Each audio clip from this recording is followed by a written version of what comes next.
सतगुरु का पावन भजन आप पढ़ने कि इच्छा पूरक सर्ब सुख दाता हर। वो दाता है रब परमेश्वर जिहड़ियां सारियां ही इच्छावां पूरियां करदा है। पर हुण गल फिर है कि बंदे कोल बड़ा कुछ होवे, करोड़ां अरबां खरबां दी जायदाद होवे, पर बंदा फिर भी चिंता विच है, बंदा फिर भी दुखी है। बंदे दियां आशावां फिर भी होर ने, इच्छावां फिर भी पूरियां नहीं हुंदियां। हुण सतगुरु जी ने किरपा की। असल विच देखो, एक तो मैथ दे विच कहा जांदा ना पहाड़ा, तो जे छत्ती नाल वधना होवे फिर गिनती नहीं, फिर बंदा पहाड़ा गिणदा है, छोटा वड्डा किसी भी तरह का 10 का गिणे। तो आप जी सारे जानते हो 10 दूना 20 कह के चलेगा, हौली हौली 100 ते पहुँचेगा। पर बंदे दियां इच्छावां ऐसियां ने कि वो 10 तो सीधे 100 ते जांदा है कि जे 10 मिल गए हुण 100 आ जाण, 100 मिल गया तो 1000 आ जाए, 1000 मिल गया तो सीधे लख आ जाए। तो फिर इच्छावां पूरियां किवें होण?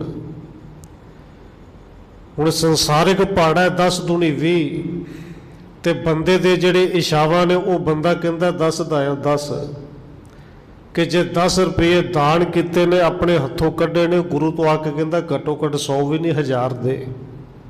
और गुरु साहब के पावन बचन ने दे दे मंगै सहसा गुणा, 1000 गुणा मंगता है, सोभ करे संसार। हुण बंदे दी इच्छावां पूरियां हुंदियां क्यों नहीं? क्योंकि इच्छावां इन्नी छेती वधदियां ने और वधदियां दूजियां नूं वेख के ने। उम्र छोटी रह जाती 100 साल की भी, पर इच्छावां फिर पूरियां नहीं हुंदियां। धन गुरु अर्जन देव महाराज सच्चे पातशाह जी ने किरपा की। उन्होंने बचन किए ने कि देख गुरु के सिखा तू मेहनत कर, उदम कर।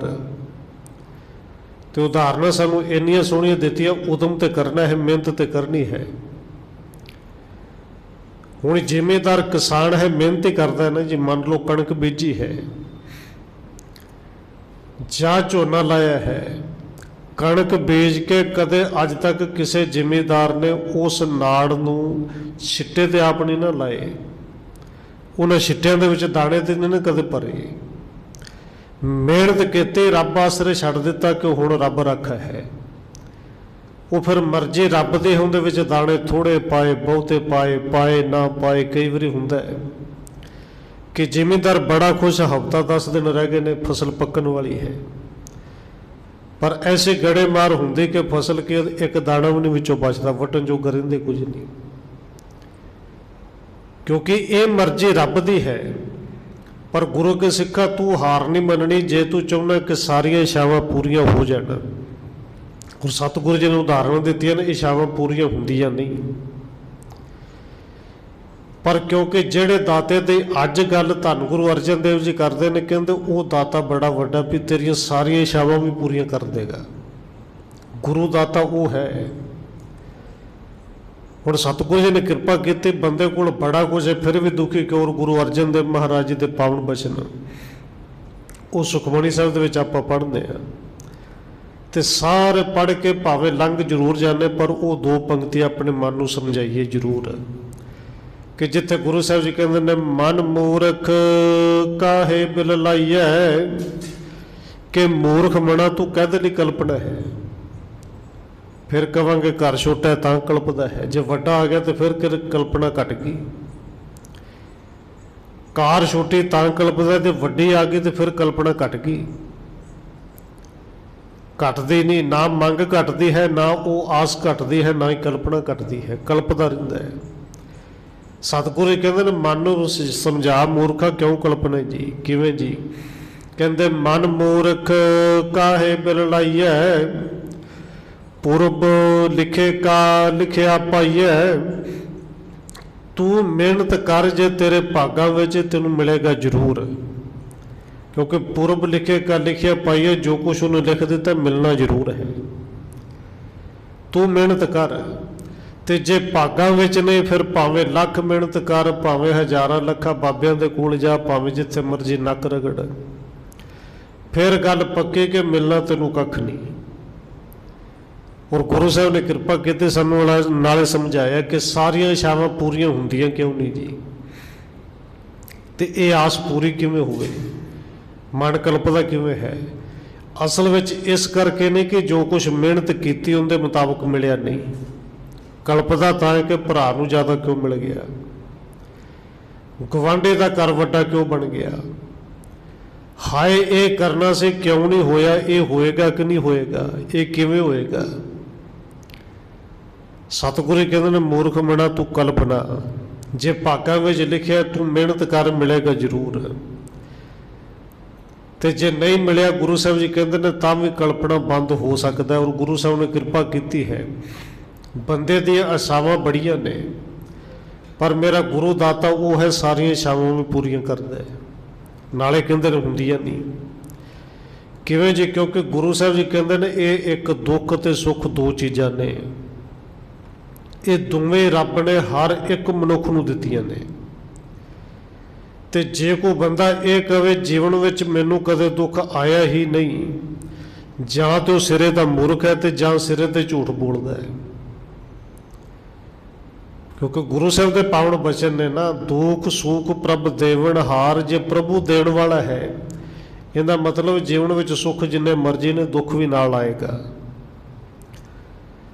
पर जे दुख आ गया तू आस ना छड्डी, दुख दे विच दुखी ना होई ते आस ना छड्डी, सुख भी आएगा क्योंकि रब देण वाला है ना।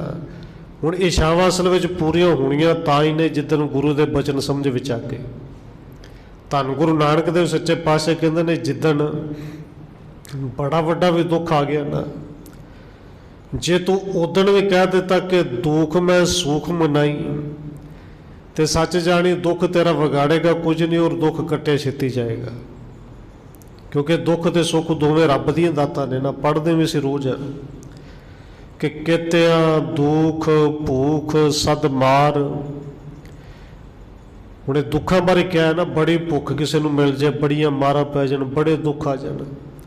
धन गुरु नानक साहब जी कहते हैं ये भी दात तेरी दातार, कोई गल नहीं आ गए ने ते रब जी तेरी दिती हुई दात है ना।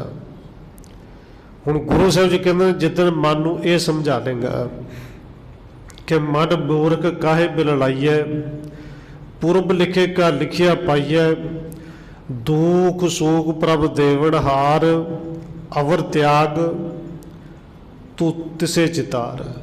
बस तेरिया परेशानियां दा तेरे दुख दा कारण इक्को है कि तू कल्पना है दूजिया नूं वेख के, ते इहदे तो बचन का तरीका केवल एक है कि अवर त्याग तू तिसे चितार। बाकी सब कुछ छड्ड, दुनिया की करती है की नहीं, उहदे कोल की है की नहीं, तू एक सिमरन दे विच जुड़। देख तेरी आस भी पूरी होएगी नहीं। तो गुरु साहब जी कहते ने आस आसावां ही बंदे दियां इन्नियां ने, उम्र छोटी रह जाती है। एक सतगुरु जी ने उदाहरण सानू कई दित्तियां ने, भावें मारकंडे की उदाहरण दिंदे ने कि मारकंडे ते को अधिकाई। देखो जे उम्र छोटी की गल करिए तो मारकंडे नालों वड्डी उम्र किंदी होनी है।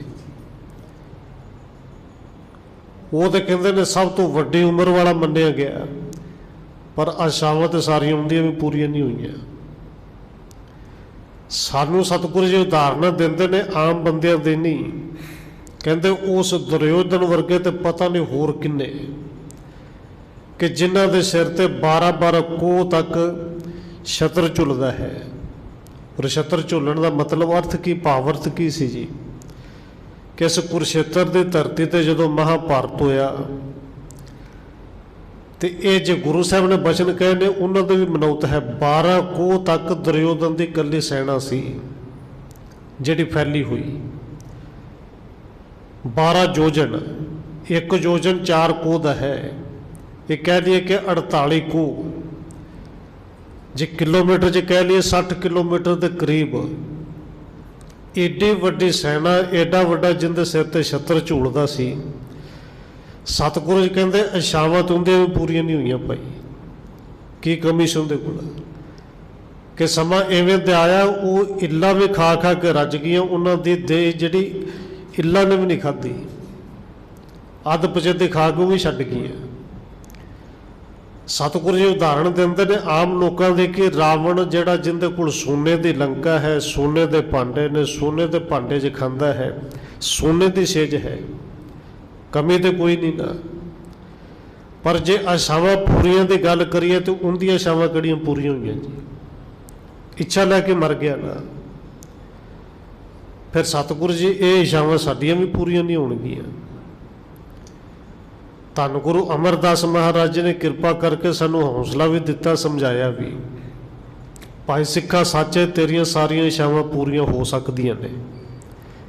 जिथे उदाहरण दित्तियां कि मेरी मेरी मेरी मेरी कैरो करते दुर्योधन से भाई 12 जोजन छत्र चले था, देह गिरजन खाई, जिथे कहते ने सर्ब सोयन के लंका होती, रावण से अधिकाई, कहा भयो दर बांधे हाथी, खिन में पई पराई। भी उन्होंने दी किहड़ा सावां पूरियां हो गई। हुण वसदे हुए चंगे भले घर उजड़ जाते ने दूसरों के घर वेख वेख के कि इन्हें ये किया मैं भी करके वेख ला। अगले नूं हिसाब से उन्हें लख लाया, लख तो कई लख बना ले। भी तेरे पल्ले लख भी नहीं, करजा चुक के ला दिता, कमाउणा ते की सी, वो सगों करजा होर चढ़ा लिया। दूजिਆਂ ਨੂੰ ਵੇਖ ਵੇਖ के छाला मार के घर उजड़ के। पर सतगुरु जी कृपा करो ये इच्छावां साडियां पूरियां हो सकदियां ने।